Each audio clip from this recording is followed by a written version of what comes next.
We are going to discuss some properties of analytic functions in this video and also discuss harmonic functions. This theorem is prove that an analytic function with constant modulus is constant.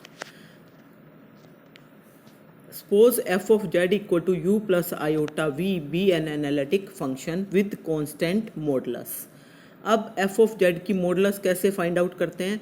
Real part का square plus imaginary part का square and square root means u square plus v square whole square root. और given क्या है? ये आपको constant given है, मान लो c given है, तो it means u square plus v square is equal to c square आ गया। इसको डिफ्रेंशिएट कर लो दोनों साइड पे x और y के विद रिस्पेक्ट टू, तो क्या आ जाएगा आपके पास? From here you will got 2u into curly u by curly x plus 2v into curly v by curly x और कॉन्स्टेंट का डेरिवेटिव आ जाएगा 0 means u curly u by curly x plus v curly v by curly x is equal to 0।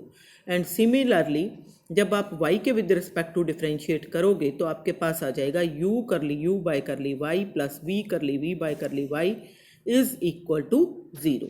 अब हम कोशी-रीमान equations का use करेंगे। कोशी-रीमान equation से क्योंकि फंक्शन एनालिटिक है तो कोशी-रीमान इक्वेशन सेटिस्फाई होती हैं, इसलिए curly u by curly x means u x will be equal to v y and u y equal to minus v x means curly u by curly x is equal to curly v by curly y and curly u by curly y is equal to minus curly v by curly x and we obtain from here.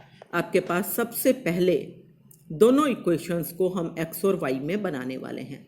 आपके पास जो ये पहले वाली equation आई है जो कि ये थी, इसमें u curly u by curly x और यहाँ पे curly v by curly x की वैल्यू यहाँ से हमने रख दी minus curly u by curly y, क्योंकि हम इक्वेशन u में बना ली हमने और ये आपके पास आ गया क्योंकि u को फाइंड आउट करना चाह रहे हैं हम पहले, तो इसलिए ये आपके पास आ गया minus v curly u by curly y equal to 0। अब दूसरी इक्वेशन पे आ जाओ। दूसरी इक्वेशन भी हम इसी तरह से बनाना चाहेंगे जिसके अंदर करली यू बाई करली एक्स हो और करली यू बाई करली वाई हो। करली यू बाई करली वाई तो है, अब इसकी जगह पे मेरे को करली यू बाई करली एक्स बनाना है, तो कहाँ से बनाऊँ? करली वी बाई करली वाई की वैल्यू क्या है? करली यू बाई करली एक्स है, वो वैल्यू हम यहाँ पे लिख देते हैं, तो आपके पास आ जाएगा u curly u by curly y plus v curly v by curly x. अब इस इक्वेशन को ठीक से करके लिख लो मीन्स ये वाली टर्म आपकी पहले आएगी और ये वाली बाद में। उसके बाद आपको क्या करना है, इसमें करली यू बाई करली एक्स का कोफिशिएंट क्या हो गया? यहाँ पे v हो गया ना, और यहाँ पे क्या है? u है, तो कोफिशिएंट इक्वेट हो जाएंगे और सब्ट्रैक्ट हो जाएंगे तो कट जाएंगे ना, तो इसलिए हम क्या करें, इसको तो हम मल्टीप्लाई करें, फोर्थ इक्वेशन है ये, इस फोर्थ इक्वेशन को हम मल्टीप्लाई करें u से और फिफ्थ इक्वेशन को मल्टीप्लाई करें v से और ऐड कर लें, तो एक आपका टर्म कट जाएगी। इसको मैंने u से मल्टीप्लाई किया तो ये हो गया u स्क्वायर करली square u curly u by curly x plus sorry this will become u square करली u by curly x minus u v curly u by curly y, और यहाँ से इसको v से मल्टीप्लाई किया ना हमने, तो ये हो गया plus u v curly u by curly y ये वाली term and plus v square curly u by curly x, तो ये आपके पास टर्म्स बनेंगी। फ्रॉम हेयर ये बीच वाली टर्म दोनों कट गई, ये आपके पास आ गया u square plus v square into curly u by curly x equal to 0। U square plus v square जो है वो 0 नहीं है, कॉन्स्टेंट है, तो it means that can not be 0, so curly u by curly x must be 0। और similarly अगर आप इसको मल्टीप्लाई करते v से और इसको मल्टीप्लाई करते u से और ऐड करते तो आपकी दूसरी टर्म आती मीन्स करली u बाय करली y आता 0, और इसी तरह से कोशी-रीमान इक्वेशन यूज़ करके आपके करली v बाय करली x और करली v बाय करली y भी 0 आ जाएंगे। तो चारों partial order derivatives first order के u और v के 0 हैं, तो इसका मतलब उसके अंदर कोई वेरिएबल नहीं है, means u and v both are constant functions and therefore the total function जो आपको गिवन है f of z equal to u plus iota v that is constant. तो अगर कोई एनालिटिक फंक्शन हो जिसका मैग्नीट्यूड अगर कांस्टेंट है तो वो फंक्शन भी कांस्टेंट होगा। नेक्स्ट रिमार्क देखो क्या है कि if f of z is analytic in A domain d and if either real f of z or imaginary f of z is constant in D, then f of z is constant in D.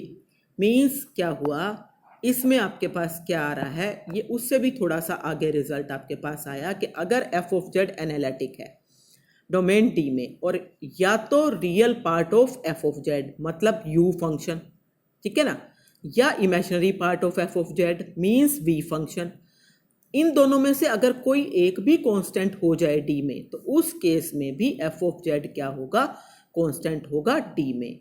क्यों? क्योंकि अगर u constant है तो उस case में ux will be equal to 0 and uy will be 0 और Cauchy Riemann equation तो satisfy होती ही है।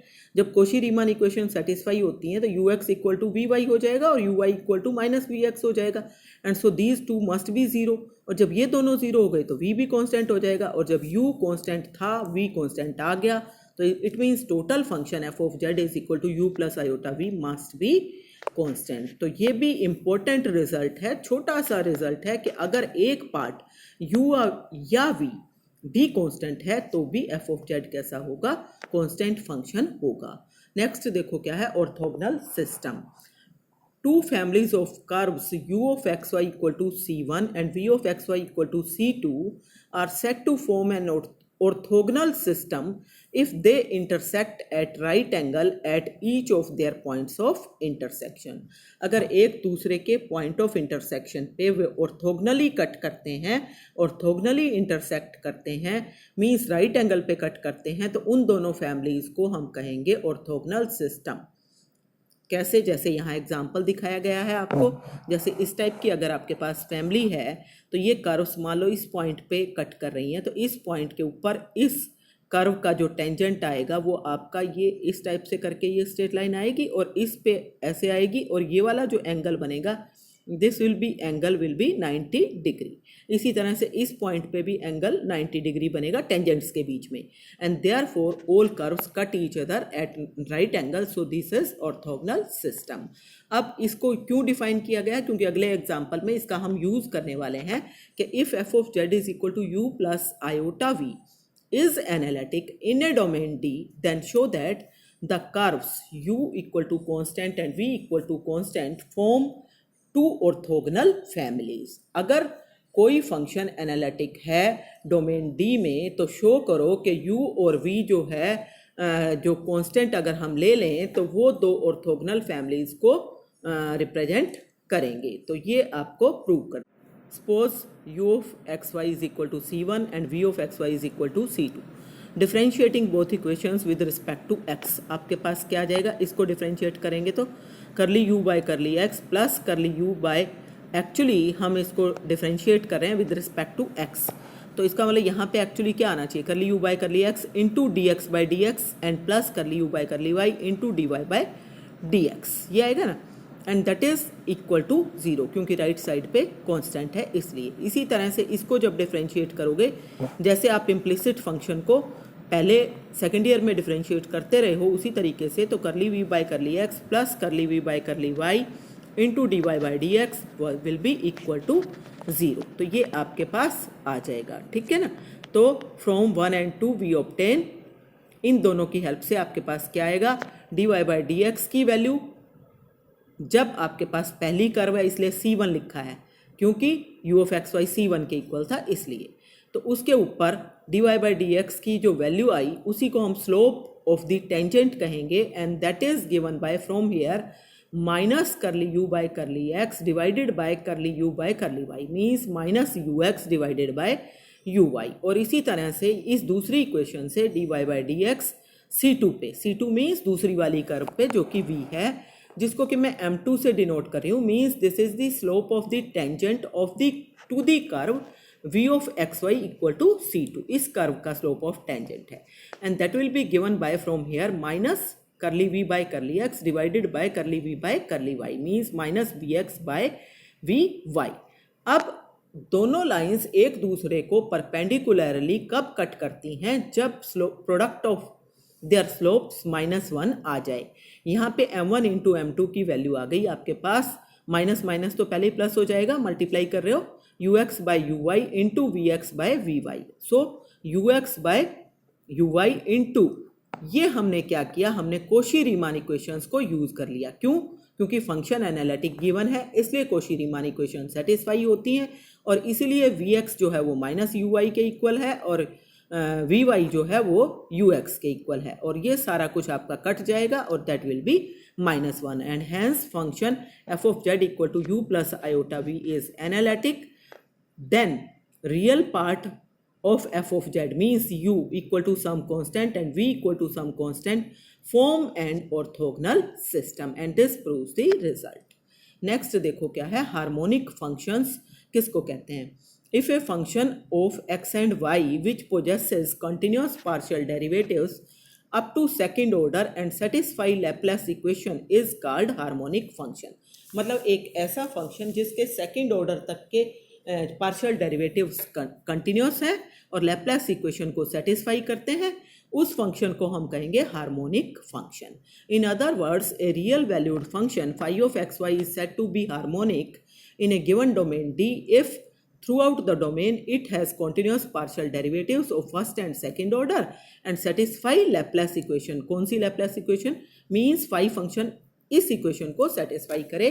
करली square phi by curly x square plus curly square phi by curly y square means del square phi must be 0. अगर ये condition satisfy होती है तो फंक्शन कैसा कहलाएगा? Harmonic function. इस डेफिनेशन को याद कर लेना है, 2 नंबर में आपको आ सकती है. नेक्स्ट प्रॉपर्टी देखो, रिजल्ट देखो. Prove that the real and imaginary parts of an analytic function satisfy Laplace equation. कोई भी आपके पास फंक्शन है एनालिटिक फंक्शन तो उसके रियल और इमेजिनरी पार्ट लैप्लेस इक्वेशन को सेटिस्फाई करेंगे, मतलब हार्मोनिक फंक्शन होंगे. तो इस केस में मान लो f of z equal to u plus iota v analytic function है, इसका मतलब कोशी-रीमान इक्वेशन सेटिस्फाई होती है. Means u x equal to v y है और u y equal to minus v x है. अब इन कोशी-रीमान इक्वेशंस को डिफरेंशिएट कर लेते हैं with respect to x and y respectively और फिर हम ऐड कर लेते हैं. पहले इसको हमने डिफरेंशिएट किया विद रिस्पेक्ट टू एक्स, हमने इसको डिफरेंशिएट किया तो आपके पास क्या आएगा? इसकी वैल्यू आ जाएगी, ये करली यू बाय करली एक्स है ना, फिर से partially with respect to x करोगे तो curly square u by curly x square, और ये है curly v by curly y, इसको विद रिस्पेक्ट टू एक्स करोगे तो curly square v by curly x curly y. तो इसमें ये पहली टर्म ये वाली और ये वाली यही है. ठीक है. दूसरा क्या है कि इसी को विद रिस्पेक्ट टू वाई किया, इसको with respect to y differentiate करोगे तो आपके पास क्या आ जाएगा? करली स्क्वायर, यहां से आपके पास वैल्यू आएगी, इस दूसरे वाले को करना है विद रिस्पेक्ट टू वाई, तो curly square u by curly y square आ जाएगा, क्योंकि ये करली यू बाय करली वाई है. फिर वाई के विद रिस्पेक्ट टू करोगे तो curly square u by curly y square, और इसको करोगे तो minus curly v by curly y curly x. तो ये आपके पास आया. ठीक है. ऐड करने से ये दूसरी टर्म ऐड हो गई. अब यहाँ पे ये दोनों तो कट गए, इसका मतलब curly square u by curly x square plus curly square u by curly y square is 0. Means del square u is 0. Means जो u फंक्शन है वो लैप्लेस इक्वेशन को सेटिस्फाई करता है. तो ये हो गया हार्मोनिक फंक्शन. इसी तरह से differentiating Cauchy Riemann equations with respect to y and x, मतलब इस पहली वाली को with respect to y differentiate कर लो और दूसरी वाली को with respect to x differentiate कर लो और ऐड कर लो. इसको विद रिस्पेक्ट टू y करोगे तो ये आपके पास क्या आएगा? u, अगर मैं सफिक्स में लिखना चाहूँ तो u y x आ जाएगा और ये क्या आ जाएगा? v y y, और इसको विद रिस्पेक्ट टू x करूँ तो u x y. ठीक है. और ये आएगा माइनस वी एक्स एक्स. इसको इसमें जोड़ा तो ये तो कटने के बाद 0 हो गया और ये आपके पास आया वी वाई वाई, और ये आपके पास कितना आएगा? सब्ट्रैक्ट कर रहे हैं तो प्लस हो जाएगा ना, v x x. Means Laplace equation satisfy हो जाएगी. So del square v must be 0. इस तरीके से ये एक्सपेंडेड फॉर्म में लिखा है, सफिक्स में भी लिख सकते हो, जैसे आपका मन करे वैसे करो. तो ये आपके पास आ जाएगा. और इस केस में if f of z is equal to u plus iota v analytic function है तो u और v जो कि इसके रियल और इमेजिनरी पार्ट्स हैं दोनों हार्मोनिक फंक्शंस हैं, और उनको हम एक्चुअली कहते हैं हार्मोनिक कॉन्जुगेट फंक्शंस.